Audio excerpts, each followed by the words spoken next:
Hello everyone, welcome back to our channel. In this particular video, I'll be taking you guys through the third part of chapter number 1, Resources and Development of Geography Textbooks. We have already uploaded 2 parts of this particular chapter. You can go visit them. If you haven't seen the introduction to this chapter, they will really help you to form a good base. Now we are on to the third installment. In this installment, I'll be covering the following topics. So, I'll be telling you a little about land utilization, how you can utilize the land or how the land is divided, what kind of land is termed what in geography. We'll be basically looking at the specific terms. Okay? Alright. Then I will see the land use pattern in India. What we do is we see the general stuff and then we bring our scope towards what is happening in India. And then I will tell you about land degradation, the problem of land degradation in India, and how we can conserve it, how we can conserve our land. Because whenever we talk about resources, as I have told you earlier also, we talk about resources, we talk about how we are supposed to conserve them. We talk about what is their status. Do we have a lot of this resource or the quantity of this resource is depleting? We try to figure that out and then we see the conservation measures, right? Okay. As we will proceed ahead, you will be able to understand all of this in a better way. So how can we utilize land? It basically means that in what forms can I see land? So either it will be taken by a forest. Either we'll have a forest cover on the land. We know what is a forest cover. So forest cover is basically vegetation, but which is not done by man. It is natural. So that is a forest cover. Then I have land which is not available for cultivation. Now what is that land which is not available for cultivation? That land is either barren land or wasteland, which is not capable of cultivation altogether. You can't cultivate it because of different reasons. Because it's not very fertile. It doesn't yield. Okay. Then land put to non-agricultural uses. तो क्या रहता है कि ये ऐसा land है जो हमने नॉन एग्रीकल्चर यूजेस में डाल दिया है. For example for settlement, for industrialization. Okay. Settlement कैसे यार? जैसे आप घर बनाते हो तो आप उस घर के नीचे जो लैंड है वहां पे आप you can't do agriculture there, you can't do cultivation there, right? So that is some piece of land, but वहाँ पे हम agriculture वगैरह नहीं कर रहे. हमने वहाँ पे कंक्रीट का कुछ बना दिया है, मे बी अ हाउस जिसमें हम रहते हैं, सेटल हो गए हैं, और maybe some industries, right? तो ये ऐसा लैंड होता है जो हम सेटलमेंट में यूज करते हैं या फिर इंडस्ट्रियलाइजेशन में यूज करते हैं. Okay. Then I have fallow land. अब फैलो लैंड क्या होता है? ये आपका वो लैंड है which has been left uncultivated for some time. थोड़े से टाइम के लिए उसको हमने अनकल्टिवेटेड छोड़ दिया है. That is our fallow land. अब ऐसा कोई और लैंड है जो हमने अनकल्टिवेटेड छोड़ दिया है, और लैंड है जो बहुत ज्यादा देर के लिए अनकल्टिवेटेड है, उसको भी हम काउंट करते हैं, बट उसको हम फैलो लैंड नहीं बोलते. Fallow land is for a shorter period of time, while uncultivated land जो ऐसा है जो कभी किया ही नहीं है. ठीक है. फैलो क्या है कि कभी किया है, एक साइकिल में भी cultivated it, then in one cycle we left it alone and again we cultivated it. But uncultivated मतलब कभी इसको टच ही नहीं किया है. Okay. Then I have net sown area. तो हम लोग क्या करते हैं, एक होता है gross sown area. Gross sown area. Okay. So suppose I have a country has only this much of area, okay, this much of area. So they will cultivate it. Maybe it takes 6 months to cultivate it. They cultivated it. Then I will say, and let's say that this is 1 hectare of land. They have only 1 hectare of land. Just to simplify the model for ourselves. Okay. Now this 1 hectare, this has been cultivated for 6 months. It's done now. Okay. After 6 months, I'll again cultivate the same part. Then in gross sown area, I will calculate it as 2 hectares has been cultivated. Because it was done twice in 1 year. The same piece of land was treated 2 times. That's why I'm calling it gross sown area. Okay? Chalo. Now let's see the difference between net sown area. A lot of students ask us that what is the difference? It's not clearly mentioned. Now net का मतलब होता है difference निकाल के बताओ. इसकी definition थोड़ी अलग होती है कि हम सिर्फ इतना बताते हैं कि ये पीस ऑफ लैंड है कि कल्टीवेट हो रहा है, and we don't care that how many times is it getting cultivated in that 1 year. So ये जो लैंड था ये 2 बार कल्टीवेट हुआ था? No, but I will calculate it as only 1 hectare in net sown. So the definition is a little different.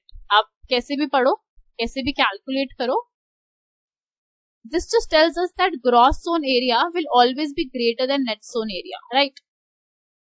अगर आप एक piece of land को बार बार कल्टीवेट कर रहे हो and if you are counting it again and again, that is your gross sown area. But if you are calculating it only once, that is your net sown area.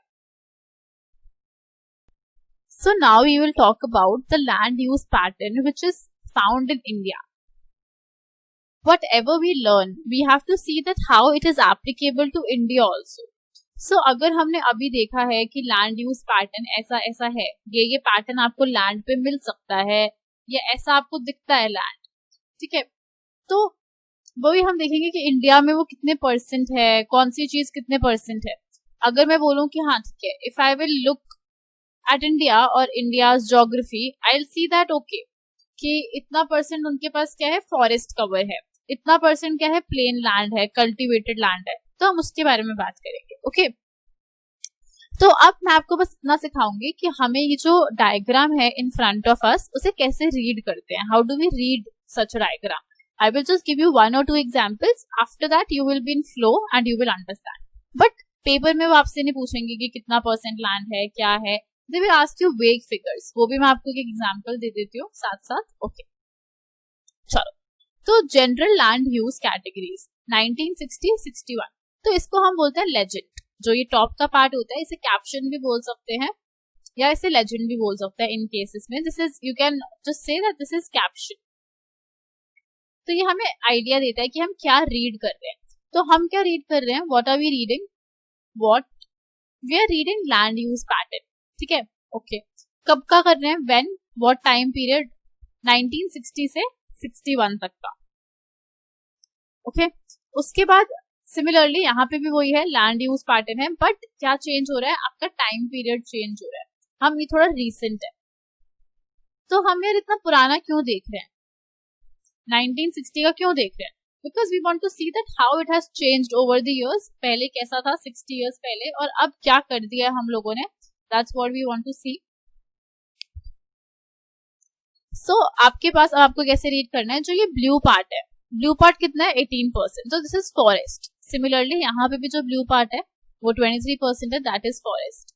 अब जो ये green green part है, that is our net sown area. So India में काफी ज्यादा agriculture होता है, तो मैक्सिमम पार्ट हमने नेट सोन एरिया को है, बट एक्स्ट्रा पार्ट थोड़ा वेस्ट हो रहा है. उसके बाद जो ये रेडिश पार्ट है, that is our barren land.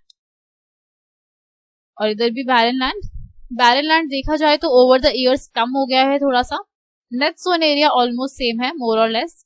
Forest थोड़े से बड़े हैं, उसका मैं आपको रीजन बता ही देती हूँ, क्या रीजन है फॉरेस्ट का प्रोपोर्शन बढ़ने का. So there is a lot of hue and cry in India that forest are depleting, or the forest cover is not enough, or it's getting depleted over the time period. But here we can see that पहले forest cover 18% था, अब forest cover आपका 23% हो गया. So I can see an increase, right? There is an increase. So why do we keep crying about it? उसका reason ये है यार कि क्या problem है, जो हमारा tribal forest है, जो tribal region का forest है, that is decreasing. उसका cover decrease हो रहा है. tribal जो मतलब नॉर्मल लैंड पे है, प्लेन लैंड पे है, वो हम ना हमारे एक्सेस में है, हम उसे खत्म कर रहे हैं. ओके, उसके बाद अब जो लैंड हमारा हिली एरिया पे है, या जो फॉरेस्ट हमारे हिली एरिया पे है, वो बढ़ रहे हैं, क्योंकि वो उनको हम टच नहीं कर पाते ज्यादा, वो एक्सेसिबल नहीं है, तो उनकी जो परसेंटेज है that is increasing. Okay, that is why हमें लगता है कि फॉरेस्ट कवर इंक्रीज हो रहा है. बट जो ये फॉरेस्ट कवर है, this is not desirable forest cover for India's model. India needs to devote 33% of its land to forest, but अभी हम कितना दे पा रहे हैं? Even after an increase we are only able to give 23%. So that is a problem. Okay, problem क्या है? Tribal वाला लैंड खत्म हो रहा है. प्रॉब्लम क्या है कि हमें 33% चाहिए but we only have 23%. Despite the increase it is still not enough for us. Okay, चलो, बैरन लैंड कम हो गया है, दैट्स ग्रेट. अब जो ये आपका ग्रीन पार्ट है वो पहले कम था, area under non agriculture uses, अब वो ज्यादा हो गया. This area has non agriculture वाला जो है अब वो थोड़ा इंक्रीज हो गया. वाई? बिकॉज बिल्डिंग ज्यादा हो गए हैं, सोसाइटीज ज्यादा हो गई हैं, इसलिए वो इंक्रीज हो गया. Permanent pasture and grazing land, जो हमारा ग्रेजिंग लैंड है वो पहले 4.71 था, अब वो पास्चर भी कम हो गया. तो it's a thing to worry about. Why? Because जो एनिमल्स हैं, जो लाइफ स्टॉक है, उनके लिए खाना कम हो गया है, उनके लिए एरिया हम लोगों ने कम दिया हुआ है. देन ब्लू में बहुत एक पतली सी स्ट्रिप है, area under miscellaneous tree crops and groves, that was 1.5, अभी भी वो 1% ही है, ज्यादा चेंज नहीं है, बट फिर भी है, काफी चेंज है, क्योंकि 1% और 1.5 में रिलेटिव चेंज बहुत ज्यादा है. उसके बाद आपके पास है यार कल्चरेबल वेस्टलैंड. ओके, थोड़ा सा कल्चरेबल वेस्टलैंड कम हुआ है, which is a good thing. Then fallow other than current fallow. Current fallow मतलब जो अभी अभी हमने छोड़ा है. फैलो जो बहुत टाइम से छूटा हुआ है, थोड़ा टाइम हो गया उसको ज्यादा, तो वो भी थोड़ा सा हल्का सा चेंज आया उसमें. And then this pink stripe here, that is current fallow. तो करंट फैलो थोड़ा सा बढ़ गया आपका, इट हैज इंक्रीज्ड, राइट. तो ऐसे आपको रीड करना है. और इस डायग्राम को हम क्या बोलते हैं? We call it a pie chart. Then आपका जो ये जो यहाँ पे लिखा है परसेंटेजेस वगैरह, या ये जो कलर्स का रेफरेंस दिया है, इसको हम बोलते हैं legends. Nobody will ask you the percentage, they will just ask you कि नेट जोन एरिया में कितना फर्क आया है, क्योंकि वो इम्पोर्टेंट है. तो आप बस 46%, 45% याद रखो, वो इम्पोर्टेंट है. और फॉरेस्ट वाला जो मैंने आपको फैक्ट बताया था स्टार्टिंग में, वो थोड़ा सा इम्पोर्टेंट है. ओके, सो नाउ हमारा जो कंक्लूजन वाला पार्ट होगा वो क्या होगा? That how do we conserve it, how can we conserve it, what all methods I can take to conserve land. तो पहला क्या है? एफॉरेस्टेशन. ठीक है, एफॉरेस्टेशन क्या होता है? डिफॉरेस्टेशन का ऑपोजिट. चलो पहले देखते हैं डिफॉरेस्टेशन क्या होता है. It's like cutting of trees at a very large scale. बहुत ज्यादा हम ट्रीज कट करें, this is deforestation. Okay, I'm writing it deaf here. Let's assume it's deforestation. Now मेरे को इसका opposite चाहिए, तो cutting की जगह क्या हो जाएगा? It will become planting. So I want to plant more and more trees, that too at a very large scale. That is afforestation. Then proper management of grazing. That we should know that how these farmers, they should be trained. If they want to keep some livestock, they should be trained that how they are supposed to make their cattle graze. Okay. So I will tell you that how afforestation helps. I'm sure you have read it a lot of times. चलो कि अगर conserve करना है land तो करते हैं afforestation. But how does it help? What is the link? तो क्या होता है? आप इमेजिन करो that there is a piece of land. Let's imagine that there is a piece of land and that land is a little tilted. थोड़ा सा ऐसे है, थोड़ा स्लोप है. अब यहाँ से आप पानी गिराओ बहुत तेज, रनिंग वाटर. ओके, जब रनिंग वाटर आएगा तो it will erode the soil और it will take the soil with itself. It will not erode the soil but it will take the soil with itself. बहुत तेज अपने जो top layer होती है, which is very important for any piece of land, the top layer, it will take the top layer, क्योंकि यहाँ पे सिर्फ प्लेन लैंड था. बट अब आप इमेजिन करो that there is a land और हमने वहां पे ऑलरेडी ट्रीज प्लांट किए हुए. अब क्या होगा यार? पानी जब आएगा बहुत तेज, जब आप रनिंग वाटर डालोगे यहाँ से, तो जो यहाँ पे रूट है, first it will absorb water, it will reduce the supply, it will reduce the speed, I mean, right, it will reduce the speed. जब रिड्यूस हो जाएगी स्पीड तो पानी इतने, जो इम्पैक्ट है वो खत्म हो जाएगा, वो इतना ज्यादा लैंड इरोजन या लैंड डिग्रेडेशन नहीं कर पाएगा. So that's why afforestation help. अगर आपके land है, if you want to save the quality of that land, make sure that there are trees, because those trees, they will not let very high speed water or wind to take away the top layer. वो allow नहीं करेगा उसको. अगला है proper management of grazing. तो आपको check करना पड़ेगा कि यार okay, if you are using this piece of land for grazing, say this piece of land can provide fodder for 5 days, ठीक है, for 100 cows.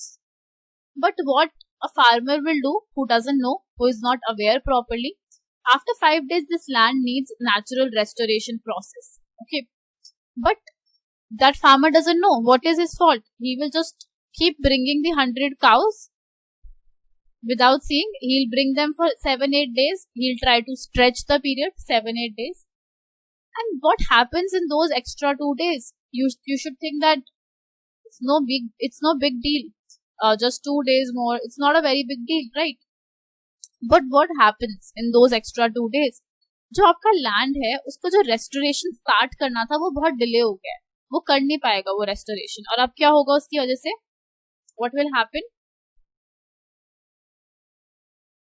It will go beyond repair. जो आपको piece of land होगा, it won't get repaired after it. वो repair नहीं हो पाएगा क्योंकि आपने इसको टाइम ही नहीं दिया, वो इतना पीछे चला गया. जैसे अगर आप मान लो आपको 5 days का होमवर्क करना है, ठीक है, आपने 6th डे तक होमवर्क नहीं किया है. अब आपको 5 दिन का होमवर्क है, 6 डे का है, 7 डे का है, 8th डे का है. आप सोच रहे हो 8th डे पे कर लेंगे, बट वो इतना सारा काम एक्यूमुलेट हो गया कि आपके लिए कैचअप करना मुश्किल हो जाएगा. Then similar thing with the piece of land. हम ह्यूमंस अगर उसको टाइम नहीं देंगे टू रीस्टोर तो वो नहीं कर पाएगा रीस्टोर, राइट? तो grazing is very important. That how do we graze, how are we making our livestock graze, that's a very important concept.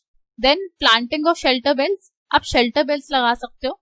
अब वो क्या होते हैं यार कि मान लो this is my piece of land and यहाँ पे मैंने पूरा अंदर क्रॉप कमर्शियल क्रॉप्स हैं, तो वो बहुत फ्रेजाइल होती हैं, बहुत ही वीक होती हैं वो क्रॉप्स.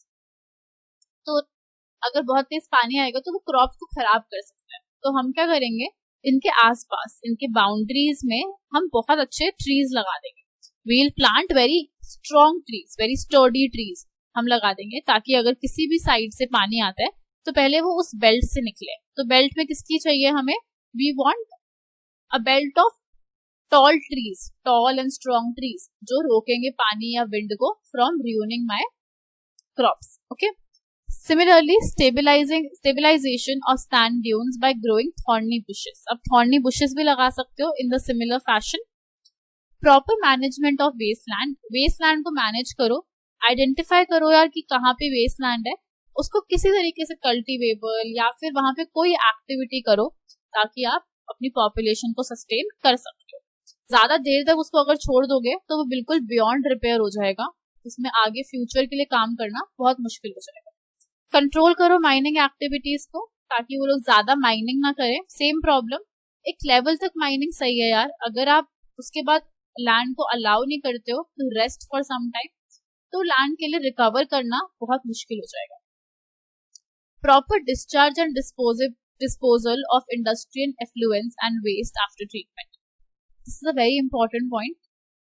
तो यार क्या रहता है कि जो इंडस्ट्रीज होती है उनकी एफ्लुएंस निकलते हैं, मतलब उनका वेस्ट मटेरियल निकलता है. अब उनको 2 ऑप्शंस होते हैं, या तो वो लोग अपना वेस्ट मटेरियल वाटर में डाल दें, वाटर बॉडीज में डाल दें. अक्सर वो लोग ये करते हैं, उससे वाटर पोल्यूशन हो जाता है. We will deal with this problem in the chapter of water. और वो लोग क्या करते हैं, they dump it on land. ठीक है, वो लैंड पे उसे छोड़ देते हैं. अब यार अगर लैंड पे छोड़ेंगे वेस्ट मटेरियल तो लैंड का काम बढ़ गया. That the piece of land has to basically decompose that waste material for you. उसके लिए बहुत ज्यादा काम बढ़ गया. तो गवर्नमेंट क्या बोलते हैं कि आप एक काम करो, अगर आपको करना ही है, अगर आपको वेस्ट मटेरियल निकालना ही है, क्योंकि अगर इंडस्ट्री होगी तो वेस्ट मटेरियल भी होगा. If you want to do that, what you can do is you have to dump it on the land. If you have to do it, तो आप क्या करो, उसको अच्छे से प्रॉपर डिस्चार्ज और डिस्पोजल करो, उसको ट्रीट करो. अब उसका मतलब क्या है, what is this treatment, what is this so called treatment? तो यार जब भी वेस्ट निकलता है तो हो सकता है वो बहुत बल्की वेस्ट हो, बहुत मोटा मोटा टुकड़ों में हो वो वेस्ट। अगर आप वैसे ही उसको डाल दोगे, उस जैसा वो निकला है वेस्ट, अगर आप उसको लैंड पे डाल दोगे तो लैंड का जो काम है वो बहुत ज्यादा बढ़ जाएगा। You are increasing the work for land. अब क्या होगा कि लैंड थोड़े टाइम बाद खराब हो जाएगा, वो इतना काम नहीं कर पाएगा। तो वो क्या बोलते हैं कि इसको बल्कि मटेरियल को पहले अपनी फैक्ट्री में आप थोड़ा सा ट्रीट करो, थोड़ा सा इसको काम करो, इसको तोड़ो फिजिकली, मैनुअली, केमिकली, कैसे भी केमिकल डाल के तोड़ो इसको, इस जो भी आपका बल्कि वेस्ट है फिजिकली तोड़ो। मतलब उस किसी से उसको कोई मशीन से बोलो उसको तोड़ने के लिए, ऐसी मशीन रख लो, या फिर आप क्या करो मैनुअली तोड़वाओ इसको, लोगों को बोलो कि इसको तोड़े, और फिर उसके बाद आप क्या करोगे, only then you will dump it. आप क्या करो, बल्कि की जगह क्या डंप करो, फाइन पार्टिकल्स। फाइन मतलब छोटे छोटे पार्टिकल्स डंप करो। Okay fine. अब ऐसा जब आप करोगे, when you will dump smaller particles it will become very easy,